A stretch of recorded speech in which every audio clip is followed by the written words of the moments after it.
everyone. Thanks for joining Teens Talk TV. Thank you guys for being here. Today's topic is the environment, and we're going to talk about just what the environment is looking like in America and just across the globe, and get a little bit of an idea of some environmental topics from our African American member. And we say that just because we really like to emphasize Black people being in the environmental field. So our special guest is Davonte Douglas. Please introduce yourself. Hi, my name is Davonte Douglas. I'll be a junior this fall at Howard University. I'm an environmental studies major, political science minor from Preston, Maryland. Thank you so much for being with us today. We're really excited to get started. So we're just going to go ahead and jump right in. So what is environmental studies and why should people care about it? Well, first off, environmental studies is a field of study that deals with how humans interact with the environment. It really encompasses physical sciences, social sciences, economics, humanities, and a few other things.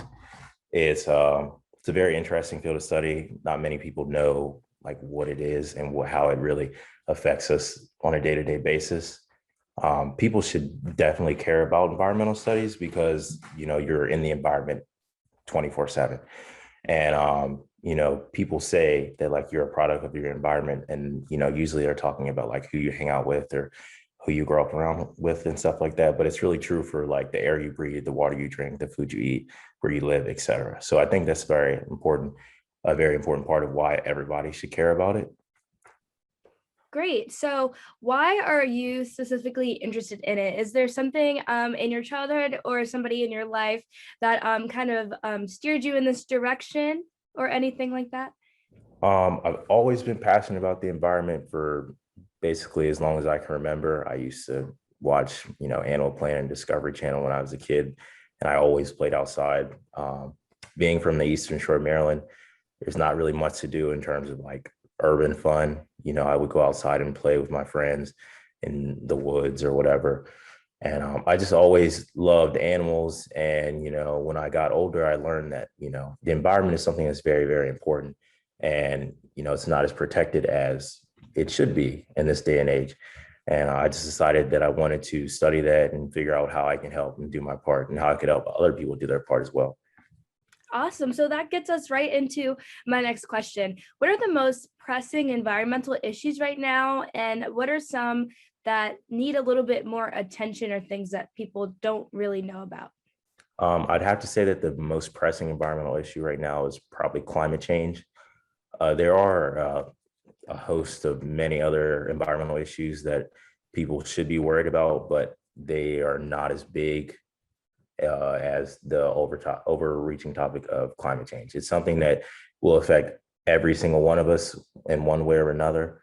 So I think that's the main issue that everyone should try to tackle. As far as other issues that may be troubling other people, from weather conditions to rising sea levels, toxic environments, along those lines, they're very important as well. But like I said, climate change is the thing that will affect all of us one way or another if we don't handle it. Awesome. So being that you live on the Eastern Shore, have you seen any environmental issues that were probably one way when you were younger that look different now? I heard you mention sea levels. So have you noticed anything that is due to climate change or, environmental issues? Definitely. One thing here, sea levels is a major issue that people are discussing on the Eastern Shore of Maryland and the Eastern Shore of Virginia and Delaware as well. There are things, even in my life, I'm only 20 years old, but sea levels have risen to a point where like coastlines that were around when I was a kid are shrinking and they're no longer there. And it's only going to continue to get worse as long as we continue to keep warming the planet and the polar ice caps melt. So it's an issue that will really affect a person like me who lives on a lower elevation area. And that would also affect anybody around the planet that lives in a lower elevation area. It's an issue here in Maryland, but it's also an issue in places like Florida and Louisiana, especially. They're having a huge problem with that in Houston too, to mention that, because, you see every year that there are hurricanes and they're getting worse and worse, and the flooding is getting worse and worse. And that's partly because those areas are so low in the first place and water is only getting higher and higher. So That is a main issue here in Maryland, on top of the fact that our economy is so based on the environment with tourism and you know, water life and farming and agriculture. Is something that, like, is very, very important here. And it's an issue. Environmental issues here are heavily discussed. That's one thing that, it's a privileged area in that way of thinking about it, because it is such a big role in our economy. And, capitalism helps that, it helps that as well. But being from here, there are plenty of environmental issues that you can look at, and sea level rise and, agricultural issues are the main things that I particularly like to focus on. That's great. So, with that being said, how are you guys approaching these problems? So I hear you say that, you guys are lucky because you guys really like to talk about them and, problem solve, I guess. So is there anything that local officials in your area have really been doing? So is it a lot of talk and not a lot of action, or or have you guys been taking strides to, fixing or trying to fix these problems? Well, I'd say there is decent amount of talk and decent amount of action. I would say the action may not be as good as we need it to be, but there's things being done to try to prevent these problems. Like with the coastline and sea level rise issue, you can add sand. That really doesn't solve the problem. That just helps reduce the problem for a small amount of time. And then in terms of like agriculture and, the toxicity levels in the Chesapeake Bay and other surrounding water bodies, that's an issue that, stems from pollution coming from farming and, how cities operate and how just humans interact with the environment in general. And that's a harder conversation to have because that has to do with how everyone lives their everyday life. And it's a conversation that is being had slowly, but it's the speed that it needs to happen it's not happening at the speed that it needs to happen. I'd say I put it that way. Because like I said, there is a lot of action that needs to be done. And in order for us to actually protect this environment so future generations can enjoy it the same way that we have, but the talk is just not matching the action. I totally understand that. Thank you for sharing. So next, I kind of want to talk about people of color and environmental issues and studies. So do you personally think that people of color care about the environment enough on a larger scale, like nationally, and also in our own communities? What are your thoughts? I 100% wholly think that people of color care about the environment. I'd even go as far as to say that they may care about the environment more than white people in a way. Um, Environmental issues have been something that people of color have tackled for generations. And I'd even go as far as say for hundreds of thousands of years. We've had sustainable practices throughout several different cultures across the world that have been, adapted to modern times. I think the narrative that people of color, specifically Black people, don't care about the environment is more so it hurts us, and it's a fake narrative that people use to put the environmental blame on people of color. Just personally, I know a bunch of people just that are much older than me, from my grandmother's age on to my mom's age, and even before, people that have, cherished the environment. They've interacted with it their entire lives, and they've done whatever they can to try to protect it. And that is just something that's true across the world. People of color really do care about the environment. And what we see today is that the whole notion of, not caring about the environment is more something that stems from, Western European capitalism and viewing the world as like this disposable object that only humans are meant to consume, not something that is a finite resource that needs to be protected and preserved. So everyone, not just humans, other life forms can share it as well. So I do think people of color really, really do care about the environment. And it's not just, people in rural environments. I think people in urban environments and more populated areas care about the environment as well.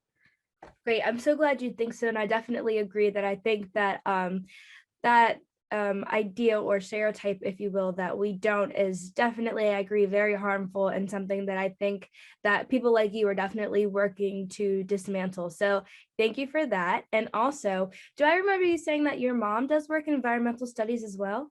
Or is that my imagination? She doesn't, she works for the Department of the Environment, but she doesn't work in environmental studies. She was very happy when I said I wanted to do this. But no, she doesn't work in environmental studies. She does care a lot about the environment. You know, I've tried to do my best to inform her as much as I can. Sometimes it gets on her nerves, but she does care. Well, that's great. So now I want to talk about what you think that we as, citizens can do on a daily basis to help our environment. I'd like to say it's a very general statement, but just do as much as you can without trying to, financially stress yourself. Because if you try to, switch your entire life around trying to be environmentally friendly, you're probably going to do more harm than good. It's rare that you can make that complete change to where you're, completely environmentally sustainable and not screw up. It's very easy to make very small changes in your life that have a major impact on the environment. And I would just suggest to everyone to try to find some things in your life that you think are pretty unsustainable and try to find a sustainable alternative. And that could be something, how you eat, how you drive, where you go, how you hang out. It's in every aspect of your life where you can make a change, a small change most of the time. And then if you want to make bigger changes on farther on in your life and on your environmental journey, you can do that. But I tell everybody to start small. My personal example is I used to drink milk every day when I was growing up, like dairy milk. And when I learned that how bad dairy milk was for the environment, I immediately stopped and I found an alternative. So I've been drinking oat milk for a year now, and it does cost a little more. So in order to balance out that extra financial burden, I just decrease my overall milk consumption. So I do that now. That's something that I'm proud of. I try to get my family to switch. I try to get other people to switch, but things like that, like you either even carpooling or trying to find other alternatives to travel. Like I said, how you eat, how you drink, and how you interact with the natural world. That's why environmental studies is so important, because if you can make connections to how you live and how you interact with the environment, it's a lot easier to protect it. So people like us, if you're not somebody who really knows a lot about this subject, just try to make the smallest changes that you possibly can at first. And then once you make those small changes, it's much easier to make bigger changes later on. Yes. And so one thing that I have been noticing, it's a trend, if you will. And I know that trends tend to come and go. But on TikTok, I've seen a lot of people, I think more people have been using metal straws more frequently, like the toothpaste tablets and Yeah. shampoo bars, dish soap bars, and things of that nature. Have you tried any of those products before? I have not tried. I do have reusable straws. I have metal straws, and then I have like rubber straws that I use. Those products while I do think they're good and they're much better than, the single use products that most of us are used to. I think they're more of an attempt to satisfy the trend of being environmentally friendly. And they try to take people's focus off the main issues, which are, massive corporations dumping pollutants into the environment and making things worse for all of us. I don't think people should think that, the environmental issues are, a single person's responsibility or even the responsibility of, like billions of people, because at the end of the day, one singular person doesn't have that much effect on the environment. And even us as Americans, we have a much bigger impact on the environment than somebody in, a developing nation. So I think it's important to try to shift the blame away from us. We do have our own responsibility, but using metal straws and shampoo tablets and toothpaste tablets is not going to solve the issue as much as, policy change and actually trying to be sustainable, like really, really sustainable. I'm so glad you brought up policy change because that leads into my next question. So, what are your thoughts on Biden having us rejoin the Paris Environmental Accord? as we know, President number 45, he who shall not be named, had us taken out of that accord. And of course, a lot of people had problems with that for good reason. So what are your thoughts now that we're back in that? And do you think that that is enough? What do you think could be added to that accord that would make it more effective, or just your thoughts overall on that? I think President Biden rejoining the Paris Climate Accord it's good, but it's essentially the bare minimum, because the Paris Climate Accord is really just, a Band-Aid on a very, very small issue. It's just really an agreement from a bunch of countries saying that we acknowledge the problem and we're going to try to fix it, when in reality it needs to be fixed.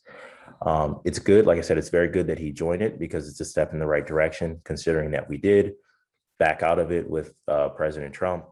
But still, I think President Biden, he made a lot of claims in terms of how he wanted to actually protect the environment and increase sustainability policy before he was elected. And he has yet to try to enact some of those policies. I know this is his first year in office, but you have to honor that kind of stuff, because like I said, this is something, environmental issues, particularly climate change, is something that will affect all of us one way or another. And the clock is ticking. The article about us having 7 years, or up until 2030, to make a decision on if we can prevent irreversible climate change, that's getting closer and closer every day. So we need to make the right steps, and that does go with policy and holding our politicians accountable to pass policy that will get us sustainable jobs, sustainable infrastructure, just a sustainable way of life, because the way of life we have right now, we won't be able to sustain it for many more years after this. Yeah, so I was gonna ask, what do you think our leaders, locally, federally, international, what steps they should be taking? So I heard you talk about policy. Is there any specific type of legislation that you think that really needs to be passed on a specific environmental matter or issue that you think is going to be kind of a game changer, if you will? I really think the Green New Deal is something that's very, very important. I've supported it basically since it was announced.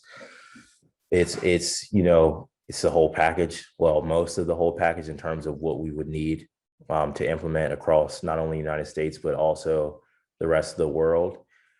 I think local leaders can do what they can to ensure that people are following environmentally friendly policies, in their communities. But most of the change is going to come at a federal level, because, you have to enact those things across the nation in order for them to actually be successful. Because, me recycling in my life, in my house, is not as important as everybody recycling in their house. So the Green New Deal, I think that's a step in the right direction, a very good step in the right direction, but it's, just one stepping stone for the type of policies that need to be enacted across the nation and across the world to really solve the environmental issues that we have.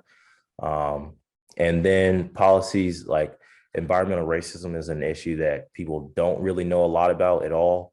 And those policies need to be implemented as well. And I think that's why it's very important for people of color to know about this issue, because it's something, environmental racism is something that people try to avoid talking about at all costs, because it's a form of racism that if you don't know about it, you won't even know that it's affecting you.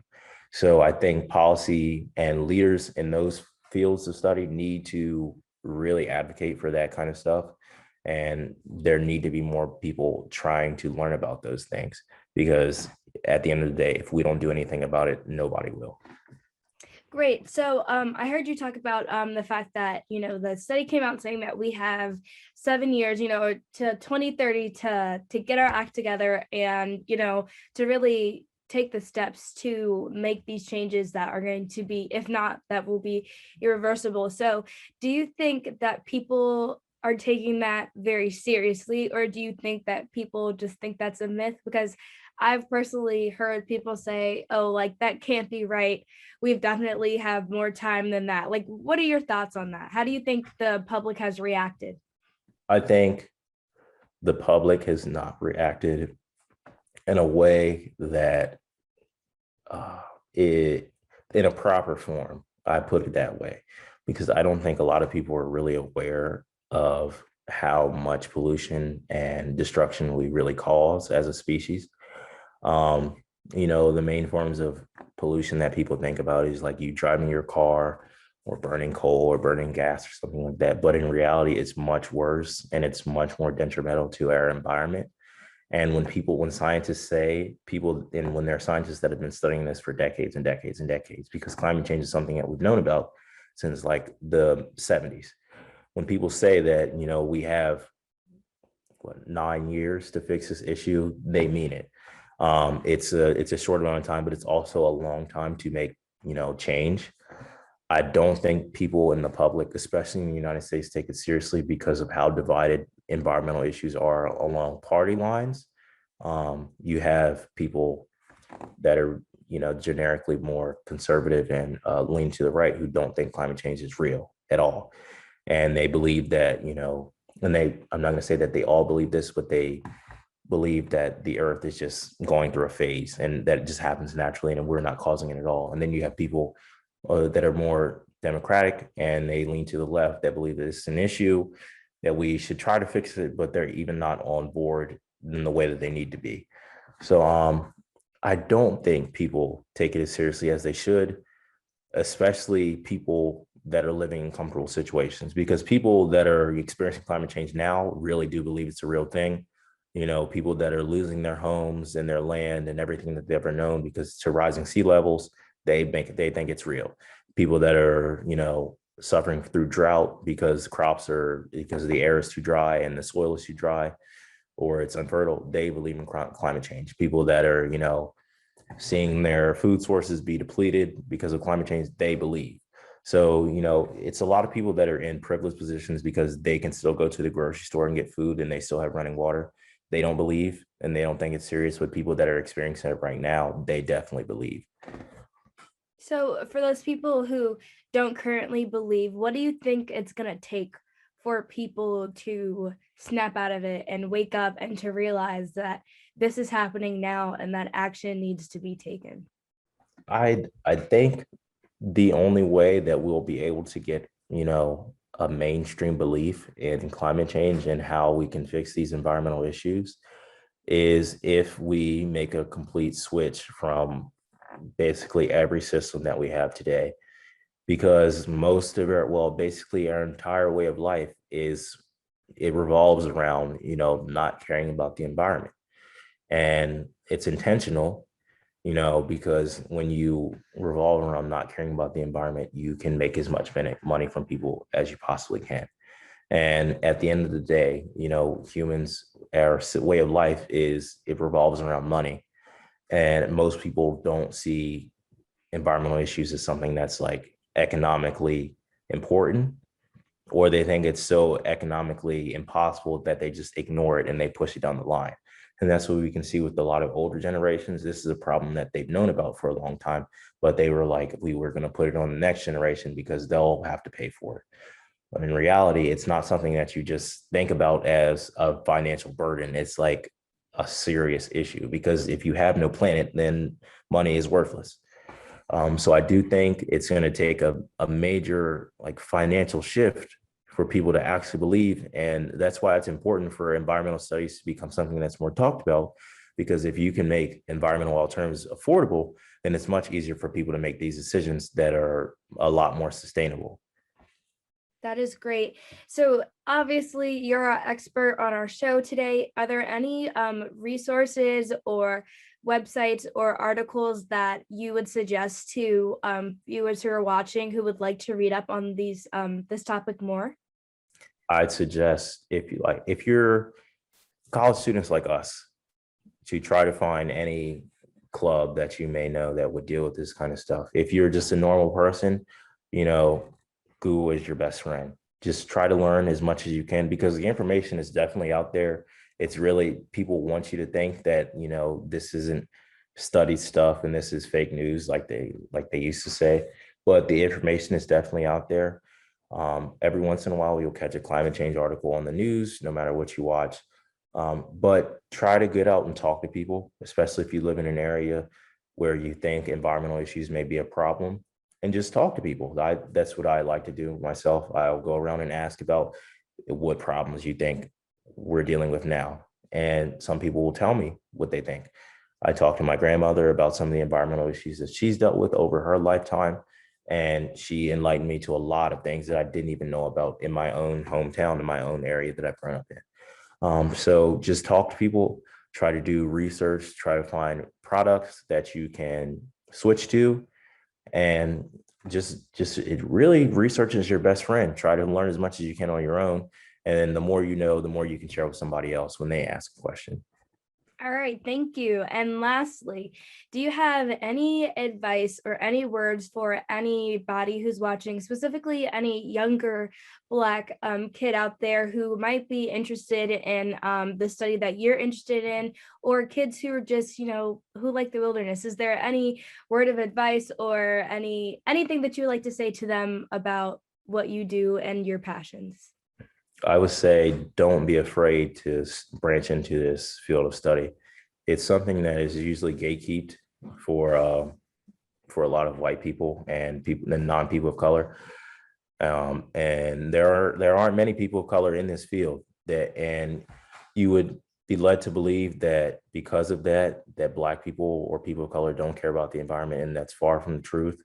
So, be strong and really try to look into this field if it's something that you're interested to. And because, like I said earlier on in the podcast, people care about the environment, and the environment is something that you're in all the time. So don't let anybody try to keep you away from this field of study, because it's something that will be around forever. And if you don't care about it, then nobody else will. And things like environmental racism and environmental injustice will go unchecked. So it is our responsibility to try to handle these things the best way that we possibly can, so we don't have to deal with these issues in the future. It's all about ensuring that future generations can take part in this beautiful planet that we all share, just like we've used it for our entire lives. Awesome. Well, all right, ladies and gentlemen, that is the end of today's episode. I'd like to thank you, Davonte, for being with us today. And for those of you who are watching at home, please check out inreachinc.org for more information related to this topic, upcoming events, and more information about things happening in Prince George's County. See you next time.